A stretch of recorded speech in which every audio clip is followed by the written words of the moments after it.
Hello അസ്സാം വലൈക്കും welcome back again. നമ്മൾ വീട്ടമ്മമാർക്കുള്ള ഒരു പരാതിയാണ് അല്ലെങ്കിൽ ഒരു പ്രശ്നമാണ് എപ്പോഴും ചപ്പാത്തിയും പൂരിയും കുറച്ചൊന്ന് ചൂടാറി കഴിഞ്ഞാൽ തന്നെ ആ ചൂടോട് കൂടി കഴിക്കണം. ഇല്ലാന്നുണ്ടെങ്കിൽ ഒന്ന് ചൂടാറി കഴിഞ്ഞാൽ തന്നെ ഭയങ്കര ഹാർഡായി പോകുന്നു, വലിഞ്ഞു പോകുന്നു, മുറിച്ചെടുക്കാൻ പറ്റുന്നില്ല എന്നുള്ള കംപ്ലൈൻ്റ് ഒക്കെ നമുക്ക് പൊതുവേ വീട്ടമ്മമാർക്കുള്ള ഒരു പ്രശ്നമാണ്. അപ്പം ഈ ഒരു പ്രശ്നമൊക്കെ പരിഹരിച്ചുകൊണ്ട് ചപ്പാത്തിക്കും പൂരിക്കും ഒരേ മാവ് വെച്ചുകൊണ്ട് തന്നെ നല്ല സോഫ്റ്റ് ആയിട്ടുള്ള ചപ്പാത്തിയും പൂരിയും ഉണ്ടാക്കുന്നതാണ് ഇന്ന് ഈ വീഡിയോയിൽ കാണിക്കുന്നത്. അപ്പം നിങ്ങൾ ഓൾറെഡി ഇതേപോലെ ട്രൈ ചെയ്ത ആൾക്കാരാണെങ്കിൽ ജസ്റ്റ് ഒന്ന് കമൻറ്റ് ചെയ്യണേ. പുതിയതായിട്ട് കാണുന്ന ആൾക്കാരാണെങ്കിൽ ഇതേപോലെ വീട്ടിൽ എന്തായാലും ഒന്ന് ട്രൈ ചെയ്ത് നോക്കും.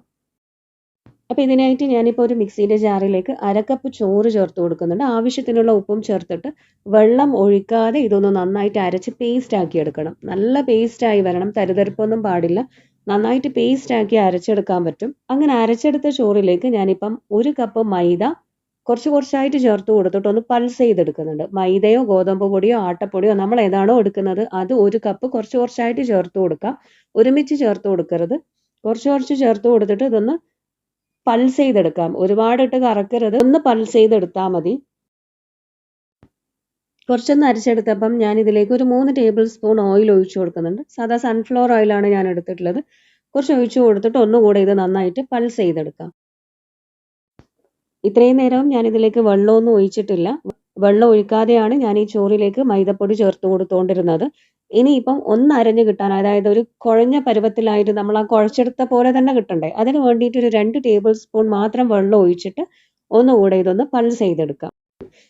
അപ്പം ഇതിലേക്ക് വെള്ളം കൂടുതലായിട്ട് ചേർക്കരുത്. അപ്പം നമ്മൾ കൂടുതലും മൈദപ്പൊടിയോ അല്ലെങ്കിൽ ഗോതമ്പ് പൊടിയോ ചേർത്ത് കൊടുത്തുകൊണ്ടേ ഇരിക്കണം.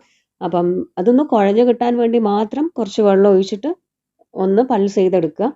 നമ്മൾ കൈകൊണ്ട് ഒരുപാട് മെനക്കെട്ട് കുഴക്കുന്നതിന് പകരം ഇതേപോലെ മിക്സിയുടെ ജാറിൽ, ചെറിയ ജാറിൽ ഇട്ട് കഴിഞ്ഞാൽ എളുപ്പത്തിൽ തന്നെ കുഴഞ്ഞു കിട്ടും. അങ്ങനെ ഇതാ നമ്മുടെ മാവ് മിക്സിയുടെ ജാറിൽ നിന്ന് വിട്ട് വന്നിട്ടുണ്ട്. നന്നായിട്ട് തന്നെ വിട്ട് വരുന്നുണ്ട്. ഇനി ഇത് കൗണ്ടർ ടോപ്പിൽ വെച്ചിട്ട് നന്നായിട്ടൊന്ന് ഉരുട്ടി കുഴച്ചെടുക്കണം. ഒരു 5 മിനിറ്റ് ഒന്ന് നന്നായിട്ട് ഉരുട്ടി കുഴച്ചെടുത്താൽ നല്ല സോഫ്റ്റ് ആയിട്ട് കിട്ടും.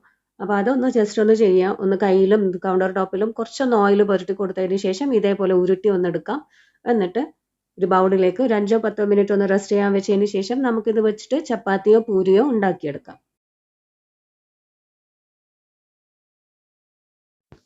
അങ്ങനെ ഇതാ ഒരു അരമണിക്കൂറൊക്കെ കഴിഞ്ഞിട്ടുണ്ട്. ഞാനിപ്പം പൂരി ഉണ്ടാക്കാൻ പോവാണ്. പൂരി ഉണ്ടാക്കുമ്പം ഞാൻ ഇതിലേക്ക് ഓരോ ബോൾസിലും കുറച്ച് റവയും കൂടെ ചേർത്ത് കൊടുത്തിട്ടാണ് ഒന്ന് പരത്തിയെടുക്കുന്നത്. റവയും മൈദയും മിക്സ് ആക്കിയിട്ടാണ് ഞാൻ ഈ പൂരിയുടെ ബോൾ ഒന്ന് പരത്തിയെടുക്കുന്നത്. റവ ചേർത്തിട്ട് നമ്മൾ ഈ മാവ് പരത്തിയെടുക്കുമ്പം പുറം ഭാഗം നല്ലൊരു ക്രിസ്പി ആയിട്ട് കിട്ടും. പൊരിച്ചെടുത്ത് കഴിഞ്ഞാൽ നല്ല ക്രിസ്പി ആയിരിക്കും. ഇതേപോലെ പരത്തിയെടുത്തിട്ട് ചൂടായ എണ്ണയിൽ സാധാരണ നമ്മൾ പൂരി പൊരിക്കുന്ന പോലെ തന്നെ പൊരിച്ചെടുക്കാം. പിന്നെ ഈ ഒരു മാവ് കൊണ്ട് നമ്മൾ പൂരി മാത്രമാണ് പൊരിച്ചെടുക്കുന്നതെങ്കിൽ മൈദൻ്റെ കൂടെ കുറച്ച് റവ കൂട്ടി കുഴച്ചെടുത്താലും മതി. അങ്ങനെയും ചെയ്യാം കേട്ടോ.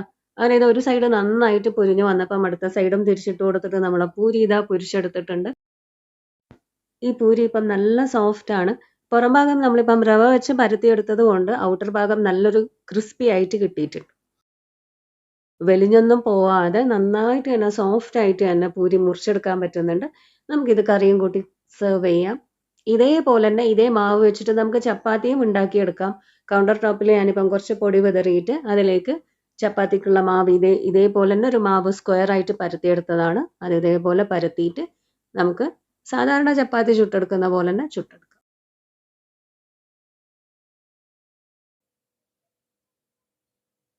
ഇതേപോലെ സ്ക്വയർ ചപ്പാത്തി ഉണ്ടാക്കുന്നതിൻ്റെ ഒരു ട്രിക്കും കൂടെ ഞാൻ കാണിച്ചു തരാം. അടുത്ത വീഡിയോയിൽ കാണിക്കാം. ഒരുപാട് ചപ്പാത്തി ഉണ്ടാക്കുമ്പം ഓരോ ബോൾസ് എടുത്ത് സ്ക്വയർ ആക്കി പരത്തി വീണ്ടും അതിനെ സ്ക്വയറിനെ ഒന്നും കൂടെ പരത്തിയെടുത്ത് കുറേ മെനക്കെടണം. അപ്പം സിമ്പിളായിട്ട് എങ്ങനെയാണ് ഉണ്ടാക്കുക എന്നുള്ളത് ഞാൻ അടുത്ത വീഡിയോയിൽ കാണിക്കാം കേട്ടോ. അങ്ങനെ ഇതാ ഈ ഒരു മാവ് കൊണ്ട് 2 എണ്ണവും ഞാൻ ഉണ്ടാക്കിയിട്ടുണ്ട്. പൂരിയും ചപ്പാത്തിയും. ഒരു വടിക്ക് 2 പക്ഷി എന്നൊക്കെ പറയുന്ന മാതിരി. അപ്പം ഇതേപോലെ നിങ്ങൾ വീട്ടിൽ ഉണ്ടാക്കിയതാണെങ്കിൽ ഒന്ന് കമൻറ്റ് ചെയ്യുക. പുതിയതായിട്ട് ഉണ്ടാക്കുന്ന ആൾക്കാരാണെങ്കിൽ ഇത് എന്തായാലും ഒന്ന് ട്രൈ ചെയ്ത് നോക്ക്. അതായത് അധിക ദിവസങ്ങളിലും ചപ്പാത്തി എന്ന് പറഞ്ഞ് ഉണ്ടാക്കുന്ന ആൾക്കാർക്ക് ഇത് ഏറ്റവും നല്ലൊരു മെത്തേഡായിരിക്കും. അപ്പോൾ ഉച്ചക്ക് ഉണ്ടാക്കിയ ചോറ് ചില ആൾക്കാർ രാത്രി കഴിക്കാൻ മടിയുള്ള ആൾക്കാരും ഉണ്ടാവും. അപ്പോൾ അവർക്കും നമുക്ക് ഇതേപോലെ ഉണ്ടാക്കി കൊടുക്കാം. ചോറ് ബാക്കി വരുത്തണ്ടല്ലോ. അപ്പോൾ ഇതേപോലത്തെ ട്രിക്സും ടിപ്സും വ്ളോഗ്സ് ആയിട്ട് നമുക്ക് ഇനിയും കാണാം. പുതിയ റെസിപ്പീസ് ആയിട്ട് കാണുന്നത് വരെ take care and bye. Keep watching Maimoon's kitchen. Thank U.